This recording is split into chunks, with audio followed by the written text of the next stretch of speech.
Welcome back to Sunrise Daily. As you've seen there, we've got Dr. Charles O'Malley joining us this morning. He's a lawyer and a security consultant. Good morning. Thank you for coming on today. Good morning. Thanks for having me. Yeah, so yesterday the Senate confirmed the nomination of Chief of Army Staff. And so definitely he's got a lot of work, to do. And security, there are different questions and narratives about security, among chief of which includes, can we ever get it right with security? Because we know that a lot depends on us getting security right. Development, food security, several things. So having been watching development over time, where do you think we are in the scheme of things? Thank you. Well, I mean, the security posture in Nigeria seems to have deteriorated over the years. If we go back to independence, that's a good point to start.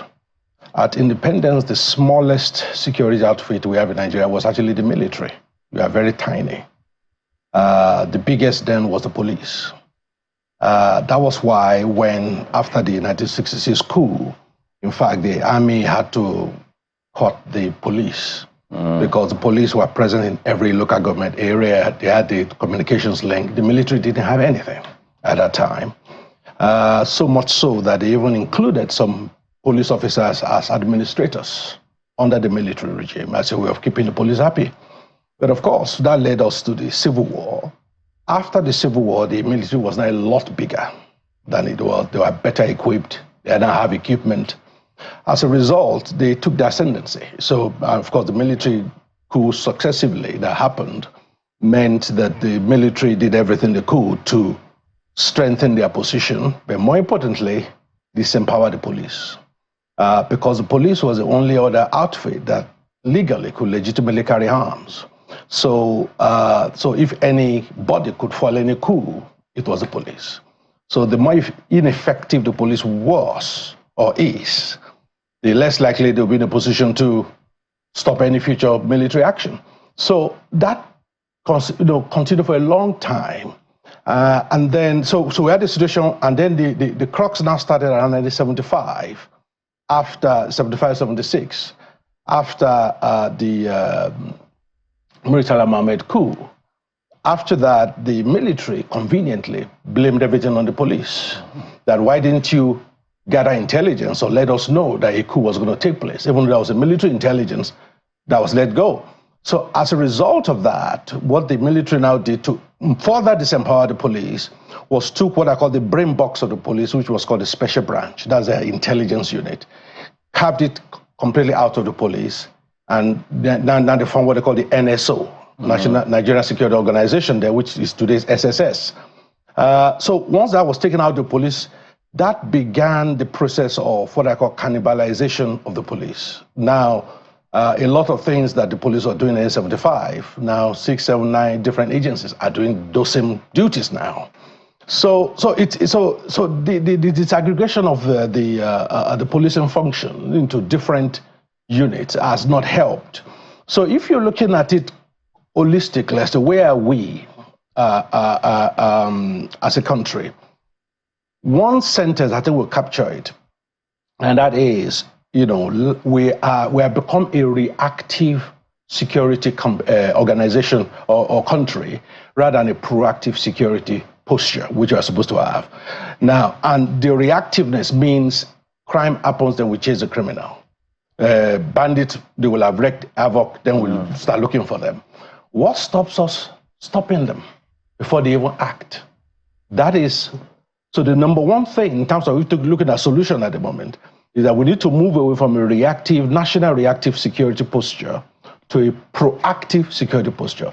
Now, that has 5 legs under it in terms of, effective intelligence gathering, which, doesn't happen at the moment.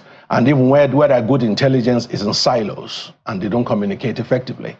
The NSA, that's supposed to be the coordinator of national intelligence, is bogged down with so many things now. NSA as office has become even bigger than many ministries, in terms of what it's supposed to do, what it does rather. In most other countries, like in the US, the NSA has very narrow remit with its personal advisor to the president. That's why the framers, even here in Nigeria, exclude the NSA from Senate clearance, unlike ministers, because you're a personal advisor to the president. But now the NSA is doing a lot more things, even more than what many ministries do. So, and when you see that, it means naturally human beings will be distracted when you are, do so many things that are commercially related. So that's intelligence. Secondly, is we need an effective early warning system. We don't have that in Nigeria. So things. I mean, why would 50, 70, 80 Boko Haram criminals ride from the bush on a motorbike through our highways for 3 hours, and nobody reacted to it? They went to a village, stayed there for 2-3 hours, plundered the village, then ride another 2-3 hours back into the bush. Where is our early warning system? It doesn't exist. So because we have thrown trillions of dollars to security, be it army, over the years, as it were. We have tried to amend the laws for the Nigerian Police Act to see if we could correct some of these things. Where are we missing it?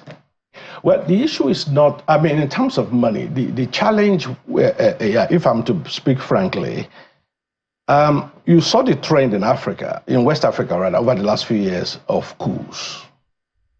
The fact is that even though we've not had coups in Nigeria, the unwritten rule for any commander-in-chief in Nigeria is keep the military happy. I was told of an incident with the former president where the military came to ask for some special intervention and said, look, we don't have the money.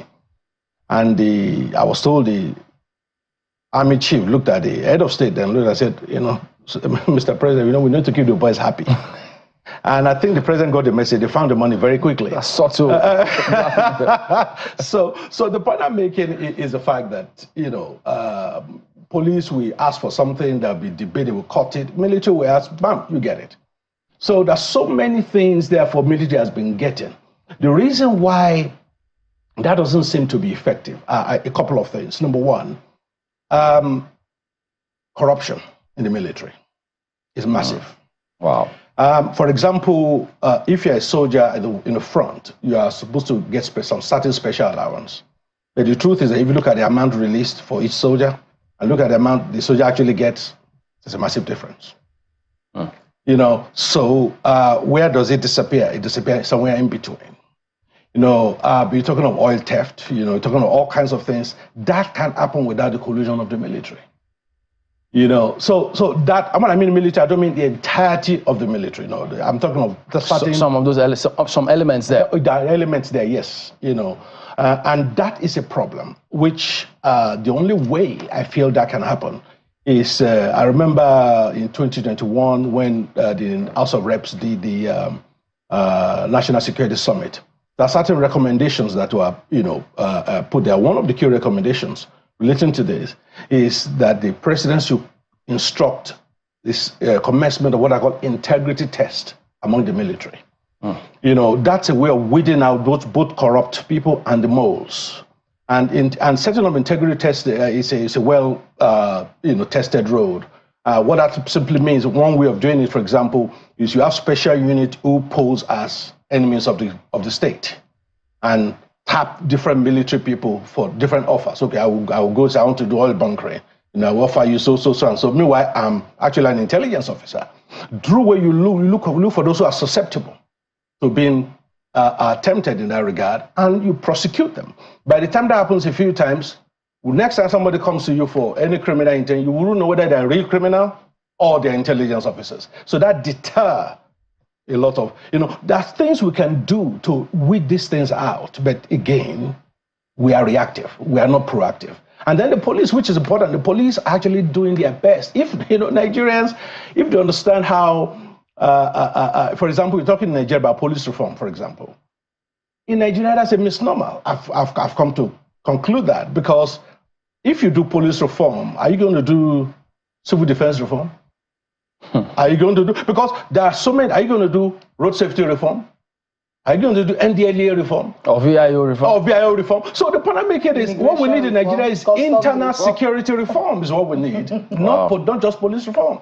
Because what one Egyptian police organization perform, 12 different organizations in Nigeria perform it. With the confirmation of Lieutenant General Olatubosun, you know, he has some really big shoes to fill, you know, considering what the late Lieutenant General Tari Lagbaja was going through and had to deal with at the time when he unfortunately died. We have a new terrorist group, the recruits, Lukarwa. There's a tight economy that many people are afraid would lead to an increase in crime and criminality. You know, and then just basically a lot of issues, a lot of fronts that the military is facing, one form of attack or the other. As he comes into office right now, what should he be having at the back of his mind? I'd never forget, Chamberlain, the day when Mr. Lagbaja's body landed, and he was standing by that coffin and just looking at it. And it was clear that it dawned on him, I think, at that moment, that there's a lot of work to be done here and a lot of chances that he has to take. With everything that's going on, how should he be positioning himself and what direction should they be going in as the Nigerian army? Well, I don't envy his shoes at the moment, with Chief of Army Staff. And quite frankly, I don't think the major problem really is the effectiveness of our military. The boys in uniform and the girls in uniform, they are very effective in what they do. But the challenge we've always had for the past 20 years in terms of fight against terrorism and all these things is the military are there to do one particular role. They're not there to keep the peace after. So, okay, so you drive terrorists out of a village. They move to the next village. Yeah. Who sustains the peace in the village they're living? So it's a vicious cycle. So in fact, if you read some reports I've read where the military have gone to the same village 2, 3, 4, 5 times, reclaiming it. Because after a few months, the terrorists are back, then they drive them out again, then the terrorists will come back again.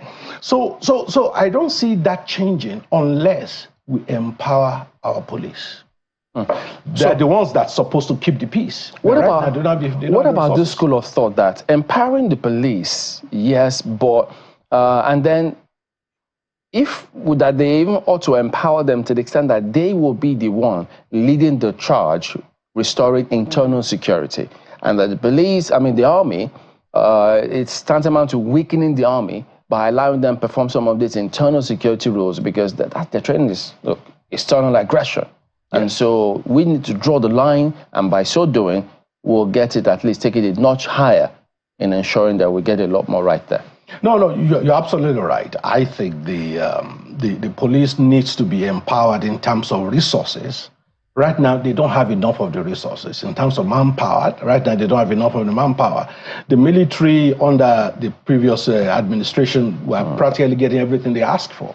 The police we're not that lucky. So the issue here really is that the army are now used to performing policing function.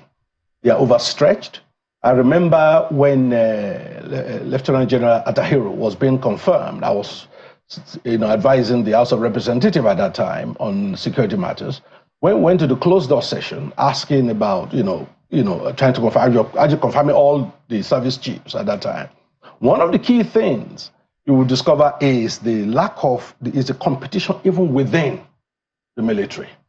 At that time, Atahiru was championing for Army aviation, and Chief of Air Staff was opposing it in the closed door session. That's our job.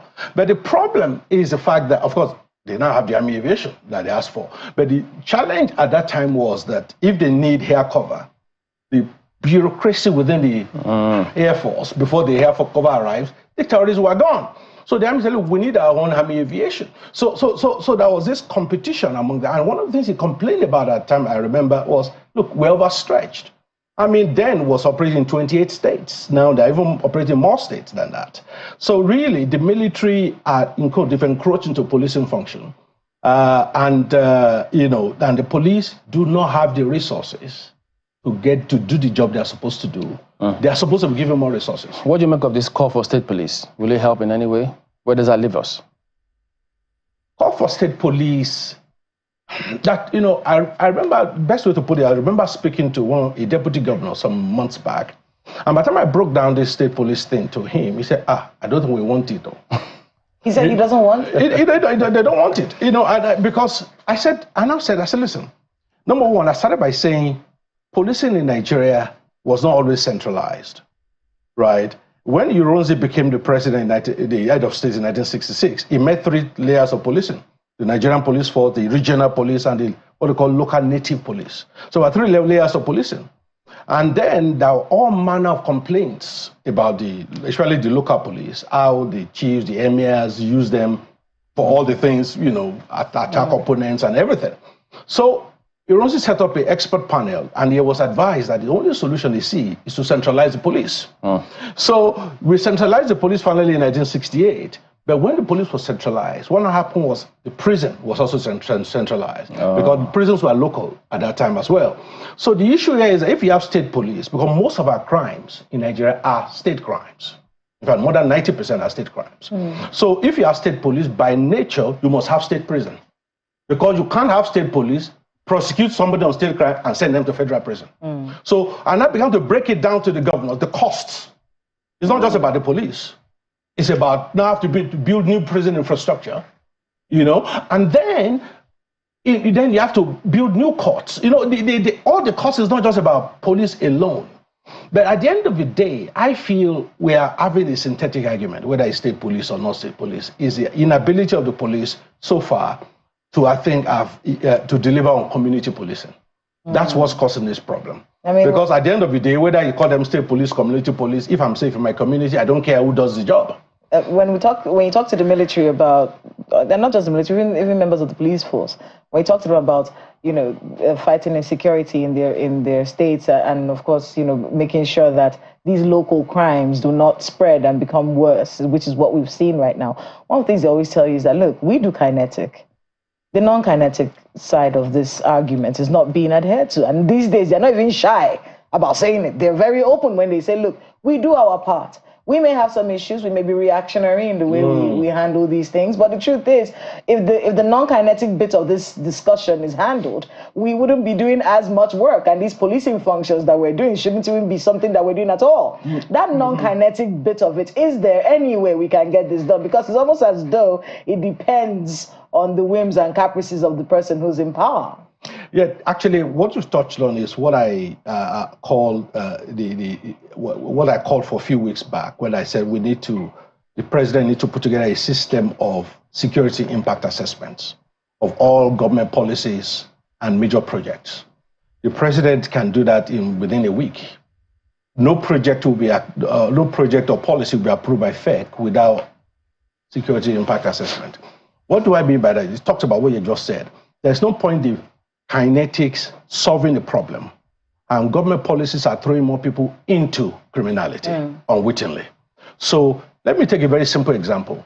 Let's say the government say we want to double tariffs on imported cars, for example, just as an example. Now, that looks like a simple fiscal policy. Now, under the system I'm calling for, you have to do the security impact assessment of that policy. That may now come back and say, okay, as a result of this policy, used car prices will double. Fewer people will be able to afford cars. Car crimes will go up by 20%. I'm just using as an example. So if that is now presented as the impact that if you pursue this policy, it means car crimes will go up by 20%. So government can proactively, which is the thing I was talking about, take steps to mitigate that fact before that policy comes to effect. But what we do in Nigeria, government will just announce policy, they will just do it. You now see the 20% increase in crime. Police, everybody started running around to do criminal. Many of these things are foreseeable, because there are economic policies of governments that create these things. I remember reading a report during that 2001 House of Reps summit I was talking about Boko Haram, and one of these from somebody who was arrested and interviewed. You know, and was asked, why did you join Boko Haram? He said he got home one day, he found a man with his wife. So he decided to report the man to the police, local police in the village. And then the next day is he that the police came to arrest, he claimed. Oh dear. And then he was in prison for almost a month, police custody for almost a month. He claimed he was tortured. So when he left, he told himself he would avenge his treatment by the police. So when he was approached to join Boko Haram, he quickly joined. And when he graduated from their trades, guess the first place he attacked with the police unit in the village. So you could see that. So not all of them are Islamic fundamentalists, is what I'm saying. You know, different things drove people to join those groups. It's not just about religion. So, which is what I'm saying, that there are government policies that push people. I mean, at one time, Boko Haram was reported to be paying their soldiers $100 a month. Yeah. Yes, in his stipend. So if that is happening, I mean, even police in a village, you struggle not to, you know, to try and fight that. So the issue really is the fact that we need a more proactive. You know, let me finish that thing of thought in terms of proactive. I said there are 5 elements to it. One, I said, is in intelligence. Number 2 is early warning system, which we need to know what's happening early. Number 3, we need a rapid response team. You know, one of the things that happens is that if there's a major security incident in this place now, you'll be surprised that they have to start calling different divisions to mop up men who will respond. There's no standby team, which is what this current IG is trying to address with the Special Intervention Squad. But again, that also needs resources to get it to work. It hasn't. Then, of course, we need effective judicial system. When it takes 10 years to prosecute somebody, that kind of embolden the criminals, because they know that's a long time. And the longer it takes, the more they will, you know, fall through the cracks. And finally, there's effective strategic communication. It's one of the things all governments in Nigeria have always failed at, being able to communicate simple ways to Nigerians to understand exactly what they are doing. Yeah, that's a big one. It's a big one. Well, Ayo's got questions as well. Go ahead, please. Well, thank you, Chamberlain. You know, he just baited me with that comment on effective communication, because it's one thing that I always like to talk about, because without it, I mean, for me, I think communication is like the blood in your body. It's there.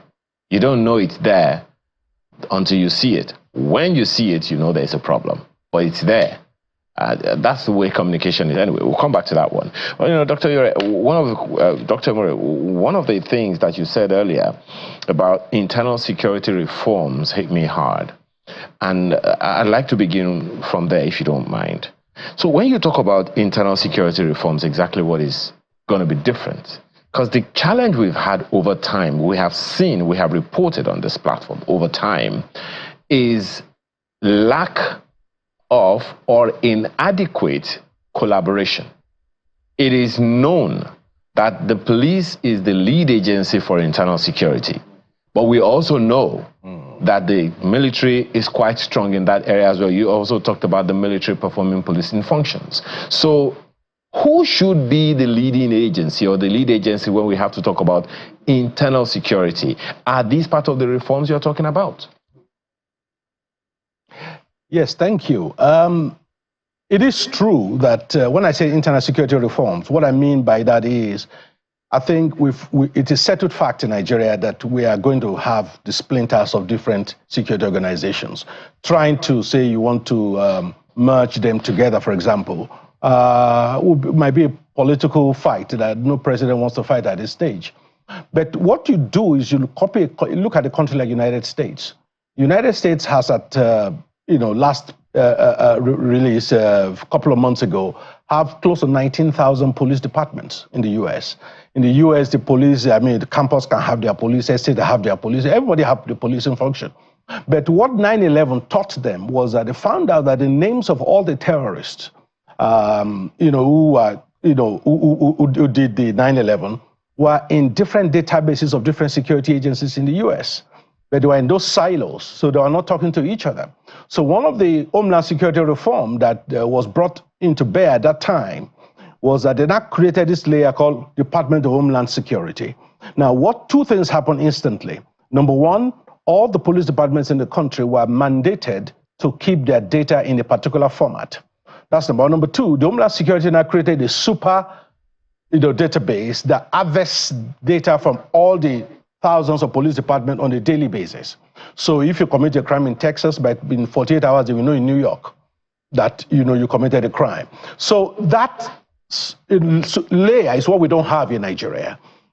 We have silos of intelligence from customs to immigration to police to, for example, take the issue of private security organizations in Nigeria, all the private security firms. They are they are managed by not by the police, but by the civil defense. But you can't easily access their data unless you go through civil defense. It's not easily readily shared. So what and then the second thing we don't have in Nigeria, we don't have what I call duty to share. I've been in situations where either police, DSS have said, no, we're not sharing that with we don't trust them. So what that means is, there's no law in Nigeria compelling them to share intelligence. As a result, they share what they want to share and they keep the rest to themselves. So what is lacking in Nigeria is that overlay. Now, naturally, the NSA is supposed to be the coordinator of national intelligence on paper. But like I told you, the NSA office is now doing so many things, from the small arms proliferation to National Counterterrorism Center. Those are things that almost operationalizing the NSA.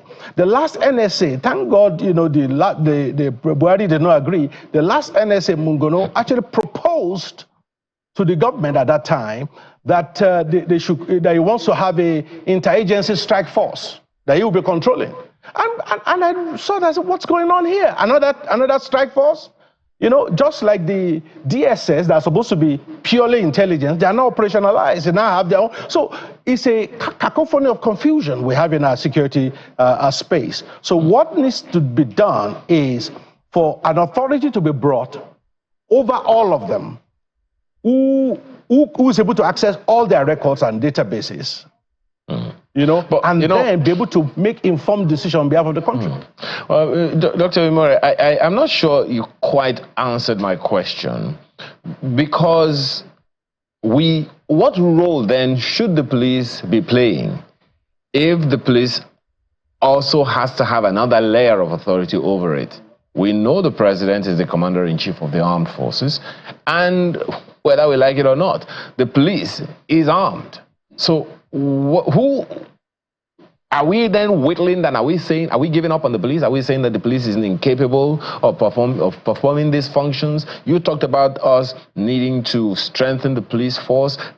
Does that mean that if we create this layer of authority you're talking about, the police is going to answer to that? I'm trying to understand so that people can get a better picture of what you're saying here. Okay. Now again, like I said, I'm using the US as an example. I mean, the police will always remain the way they are. This layout authority I'm talking about is not operational. It's more of intelligence hub, is what I'm saying. Because if police arrest somebody today, are they able to know when the president... My apologies. Doesn't that also mean, just one second, doesn't that also mean that we are already giving up on the police? Because the police has its own intelligence system. In fact, I hold the position, I hold the opinion that the police has, for instance, the EFCC. There is a CID, a criminal investigation department. They have their own intelligence. They have their own, fraud unit. The anti-fraud unit. They have all of these units. And for one reason or the other, some of these powers are being, should I say, agencies are created out of the police for one reason or the other. Isn't that saying that already we're giving up on the police in these areas? Well, okay. I mean, I'm open in terms of how it's done. I mean, one option is to make the police the head of this orb. The key point, the key factor I'm saying really that we need to do right now is what I'm saying is that if police arrest somebody today, how easy are they to know? How easy do they know when the person entered the country? Was the person arrested by customs for something they did? As the military had any dealings with this person, they are blind to all those information, is what I'm saying. So what's happening right now is the police, even within the police itself, if you're arrested in Abuja, immediately the police wouldn't know whether you were arrested last week in Oyo State. So this sort of silos is what's causing problem, is what I'm saying. So there's a need for a hub that really brings together all this information. So which means all these agencies must be made to store their data in a particular format. Then there has to be, I'm not in favor of creating too many another agency. So you might as well effectively be the police then. But there has to be a mopping up data across all the security institutions. So some kind of centralization, is that what you're talking about here right exactly. now? Okay. Now, yes. Perhaps, I don't know what you make of this, was something that we chatted about before we started the program. I didn't know what you make of it. You talked about the police arresting someone earlier. Now, we know that a lawyer has been arrested in Lagos by the police command from another state, this time Ekiti State.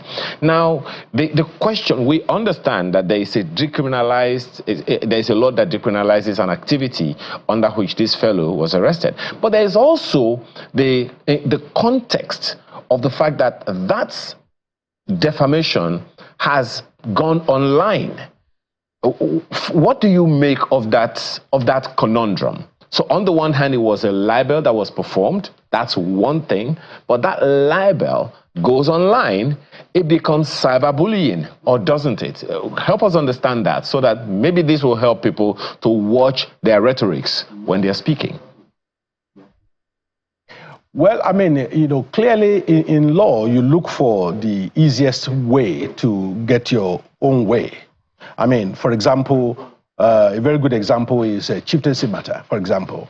We know in chieftaincy matter, that's a state affair. So only the state courts have jurisdiction over it. But somebody who is fighting over chieftaincy matter can go to federal high court and say, I want to enforce my fundamental rights over that chieftaincy matter. So that's a backdoor way of federalizing a state matter. So, there are kinds of, mischief that takes place in law. But I think this is, that in that case, it's a matter for the court to decide. But in terms of police procedure, in this case, I don't see a situation where police will come to Abuja, arrest somebody and drive them to Imo, or come to Abuja, arrest somebody and drive them to Port Harcourt. Logistically, it's expensive, it's not necessary. So all they simply needed to do is tell the command of that state, we need to question AB. The person will be called in for questioning. The questioning can even be done remotely via video conferencing. Is it possible that it's done to intimidate? Well, it's a possibility. It's a possibility that inconvenience factor is one of the reasons. Now, it's getting better in the police. I remember in those days when police used to match young people to what's it called, POS, or what do you call it? Where they get money. ATMs and all that. And when you don't budge. In those days, we saw police, years back, the police will arrest you for armed robbery. And then when I remember questioning one of my research, those police officers, I said, but this person is armed robbery. He said, guy, I know. So why did you arrest him? He said, well, I know that I will mess up his life for the next 2 years. Whoa. So in those cases, 99% of them are dismissed by the courts because the prosecution, they don't even show up in court. But they'll give you small trouble. But the problem is you'll be in remand for months. For a while. Your life is messed up. So you look at it for 10,000 naira. Let me just pay it. Wow. So the issue is not whether they think they could win the case. The issue was the inconvenience factor. So that may play, be a play here. A few things have come up there. Much as the police argue that libel and cyberbullying. So for libel or defamation, assuming, Lagos law clearly says it's decriminalized, it's a civil matter, not a criminal offense. But if they then argue that, what about cyberbullying? If it's online, it's got no jurisdiction. That's on the one hand. But I'm trying to lump it because of time. Additionally, the police also say that they invited him, but maybe he didn't honor the invitation. But he put up a statement, Mr. Rotimi, saying, quote, I must reiterate that I am a law-abiding citizen. I have consistently honored every lawful invitation by the Nigeria Police Force. However, these recent developments targeting my associates, tracking my phone, and harassing innocent individuals are deeply concerning. It has therefore become clear, and it is no longer hidden, that there are policemen from Ekiti Police Command who are currently working out, blah, blah, blah, that was before his arrest. And I says, assuming there is even a charge, it does not take a lawyer to point out the law enforcement officers going around arresting people connected to me. He says he has a reason to be afraid for his life. So many things in that particular scenario. And add to the fact that an SAN who is said to have been the one who reported the case, a responsible citizen. So you wonder, would he be party to the processes and how all of this? Well, first of all, I must say that when we talk about police doing something, usually when that cases reported. I'm sure you have a picture of the Inspector General of Police next to that to report. The truth is that he probably doesn't know what's going on in about this. So because a lot is happening at the top that that doesn't get disseminated properly down to their team, and vice versa. So in this case, I would say that the case of we don't know what charge will be. So the charge could completely be cyberbullying, for example, alone, without putting defamation or libel. So we don't know. But but the police mentioned to journalists libel and defamation, and then added cyberbullying. But that might be the basis of the petition. And in Ekiti State, it's not unlike Lagos. It is still criminalized. So clearly, they might be acting purely on the state statute. But the question is, where did the infraction take place? Lagos. How does that affect it? These are all legal stuff that can easily be addressed. But the point I'm trying to make here is this: the current leadership of Nigerian police are trying to reform the system. It's going to take time, but more importantly, it's going to take a lot more resources than they currently have. So my advice to the president is, please give the police as much resources as they need. They have the means, they have the know-how, they just need the resources. But if it's about investigations, as you suggested, you can interview remotely. That's if correct. you don't want to intimidate and harass the person or them to interpret it as such, do this. Do they have the technology?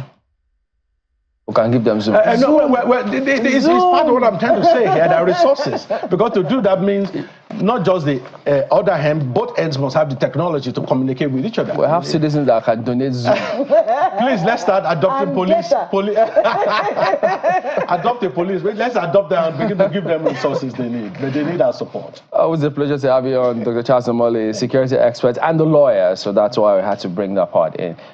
Thank you for coming on today. Thank you for having me. So Business Morning comes up now.